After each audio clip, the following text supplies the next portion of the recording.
Hi hello, നമ്മുടെ പുതിയൊരു വീഡിയോയിലേക്ക് എല്ലാവർക്കും സ്വാഗതം. അങ്ങനെ ഇന്ന് ഇപ്പോൾ ഇവിടെ ആരുമില്ല, ഞാൻ ഒറ്റയ്ക്കായ പോലെ. ഇപ്പയും ഐഫോൺ മോളും കൂടിയിട്ട് പാലക്കാട് പോയിക്കണം. അപ്പോൾ മറ്റൊരു രണ്ടാളും മദ്രസയ്ക്കും പോയി. അപ്പോൾ ഇവിടെ ഒരൊറ്റപ്പെട്ടൊരു ഫീല് മൊത്തത്തിൽ ആരുമില്ലാണ്ട്. അപ്പോൾ രാവിലെ എണീറ്റ് ഇപ്പം ഞാൻ അവർ മദ്രസ വിട്ട് വരുമ്പോഴത്തേനും കടിക്കാൻ ഉണ്ടാക്കണം. തലേ ദിവസം ആട്ടി വെച്ച മാവ് ഉണ്ടായിരുന്നു കേട്ടോ. അപ്പം അതുകൊണ്ട് കുറച്ച് ദോശ ഉണ്ടാക്കാമെന്ന് വിചാരിച്ചു. പിന്നെ ഒരു എൻഗേജ്മെൻറ്റ് ഫംഗ്ഷൻ ഉണ്ട് മാമൻ്റെ മോളുണ്ട്. അപ്പോൾ അവർ അതിന് വേണ്ടിയിട്ട് പോയിരിക്കുകയാണ്. ഇപ്പം നാളെ വരുള്ളൂ. അപ്പം ഇന്ന് മൊത്തം ഞങ്ങൾ മൂന്നാളും മാത്രമേ ഉണ്ടാവുള്ളൂ. അതുകൊണ്ട് എന്തോ ഒരു സുഖമില്ലാത്ത പോലെ. ചായയോടി കഴിഞ്ഞപ്പോൾ ഞാൻ തീയൊക്കെ പൂട്ടിയിട്ടാണ്. അപ്പോൾ മീനൊന്നും കിട്ടിയിട്ടുണ്ടായിരുന്നില്ല. തൊട്ട വീട്ടിലത്തെ കുട്ടി കുറച്ച് അയിലക്കുട്ടികൾ തന്നിട്ടുണ്ടായിരുന്നു. അപ്പോൾ അത് കറി വയ്ക്കാമെന്ന് വിചാരിച്ചിട്ട് അങ്ങനെ ഇരിക്കുകയാണ്. ചോറ് വന്നപ്പോൾ ചോറ് ഊറ്റണം. അപ്പോൾ നമ്മുടെ ചാനൽ ആദ്യമായിട്ട് കാണുന്നവരാണെങ്കിൽ സബ്സ്ക്രൈബ് ചെയ്ത് സപ്പോർട്ട് ചെയ്യണേ.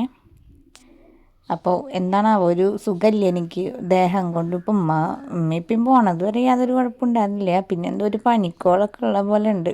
ദേഹം കൊണ്ടൊരു സുഖമില്ലാത്ത പോലെ. അപ്പോൾ പിന്നെ തലേ ദിവസത്തെ ഇടിച്ചൊക്കെ കറി ഉണ്ട്. അപ്പോൾ പിന്നെ കറി വെച്ചൊന്നുമില്ല കേട്ടോ വേറെ പ്രത്യേകിച്ച്. പൈര് കിട്ടിയപ്പോൾ കുറച്ച് ഇനി വൈകുന്നേരത്തിന് കറി തികഞ്ഞില്ലെങ്കിൽ വെച്ചിട്ട് കറി വെക്കണം. ഉച്ചക്കലേക്ക് തലേ ദിവസത്തെ കൂട്ടാനെന്ന് വിചാരിച്ചു. കുറച്ച് പാത്രങ്ങളൊക്കെ കഴുകി കിടക്കുന്നുണ്ട്. അപ്പോൾ ഇതിന് വെള്ളം വന്നിട്ടുണ്ടായിരുന്നു. വെള്ളമൊക്കെ എല്ലാത്തിലും പിടിച്ച് നിറച്ചിട്ടുണ്ടായിരുന്നു. അപ്പോൾ ഇതിന് മാങ്ങ ഇരിക്കാണ്ടപ്പോൾ ഇത്തിരി കട്ട് ചെയ്തിട്ട് ഉപ്പും മുളകും കൂട്ടി തിന്നൊരു പൂതി. അപ്പോൾ അത് കഴിക്കാൻ വേണ്ടിയിട്ട് അമ്മഞാനെ വിളിച്ചു കൂട്ടാ. അമ്മഞാനെ വിളിച്ചതുകൊണ്ട് ലാഭമായി. കുറച്ച് പാത്രം അത് അവൾ കഴുകി തരാമെന്നൊക്കെ പറഞ്ഞിട്ടുണ്ട്. കഴുകിയാൽ വൃത്തിയാവുമൊന്നുമില്ല, എന്നാലും കഴുകിപ്പിക്കാം. ചെറുതായിട്ട് പണികളൊക്കെ പഠിച്ച് വന്നോട്ടെ. ഇനിയിപ്പോൾ ഉച്ചയ്ക്ക് ആ തലേ ദിവസത്ത് കൂട്ടാണ്ട് പറഞ്ഞില്ലേ. അപ്പോൾ അതിൻ്റെ കൂടെ കുറച്ച് 2 മുട്ട എടുത്തിട്ട് കുത്തിപ്പൊരി പോലെ ആക്കാമെന്ന് വിചാരിച്ചിട്ടാണ്.